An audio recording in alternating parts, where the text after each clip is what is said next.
Assalamualaikum warahmatullahi wabarakatuh. Perkenalkan, nama saya Monica Jayanti dari program studi Sarjana Terapan Jurusan Keperawatan, di mana di sini saya akan menjelaskan tentang sistem saraf dan cara kerjanya. Sistem saraf pusat atau yang lebih dikenal dengan SPP terdiri dari otak, medula spinalis, dan saraf yang terkait yang mengontrol gerakan volunteer. Struktur otak sendiri itu dibagi menjadi cerebrum, cerebellum, batang otak, dan sistem limbik. Baiklah, di sini saya akan menjelaskan bagian pertama, yaitu cerebrum. Cerebrum sendiri itu dibagi menjadi dua hemisfer. Semua lobus dan struktur ditemukan di kedua belahan otak kecuali kelenjar pinealis. Corpus callosum merupakan jalur yang menghubungkan dua hemisfer dan mengkoordinasi fungsi kedua hemisfer tersebut. Hemisfer kiri otak berfungsi untuk mengatur sisi kanan tubuh dan merupakan pusat pemikiran logis dan fungsi analis seperti membaca, menulis, dan tugas matematika. Sedangkan hemisfer kanan sendiri itu merupakan pusat berpikir, kreatif, intuisi, dan kemampuan artistik serta mengontrol sisi kiri tubuh. Hemisfer cerebrum masing-masing dibagi menjadi 4 lobus, yakni lobus frontalis, parietalis, temporalis, dan occipitalis. Beberapa fungsi lobus itu sendiri berbeda. Fungsi yang lain terintegrasi di antara lobus. Lobus frontalis mengontrol organisasi pikiran, gerakan tubuh, memori, emosi, dan perilaku moral.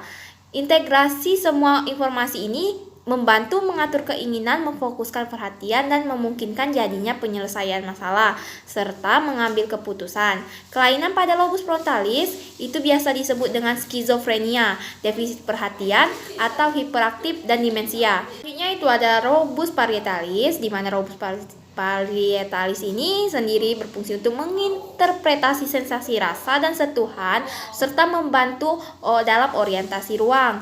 Yang ketiga itu ada lobus temporalis, di mana merupakan pusat sensasi penghirup, pendengaran, memori, dan ekspresi emosi.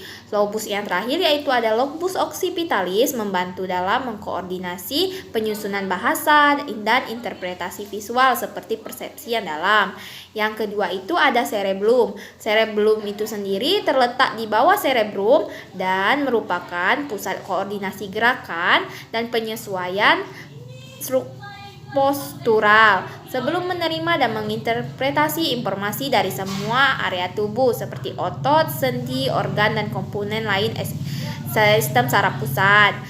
Riset menunjukkan bahwa transmisi suatu neurotransmitter dopamin yang terhambat pada area ini dikaitkan dengan tidak adanya gerakan halus dan koordinasi pada penyakit seperti penyakit Parkinson dan demensia.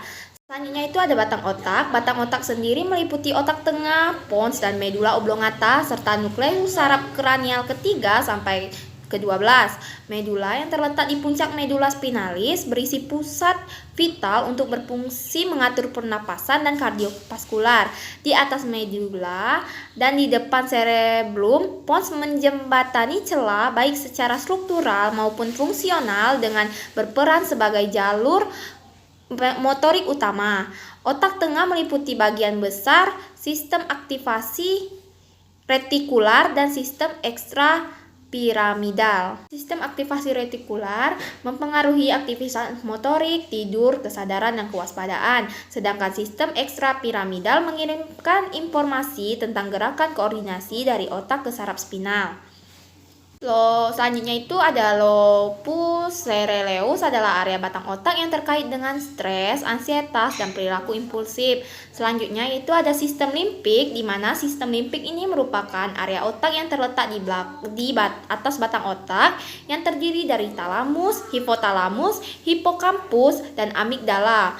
Walaupun beberapa sumber membedakan struktur yang terdapat pada sistem ini, talamus sendiri itu bertugas untuk mengatur aktivitas, sensasi, dan emosi. Hipotalamus terlihat dalam pengaturan suhu tubuh, pengontrolan nafsu makan, fungsi endokrin, dorongan seksual, dan perilaku impulsif yang terkait dengan perasaan marah, mengamuk, atau gembira.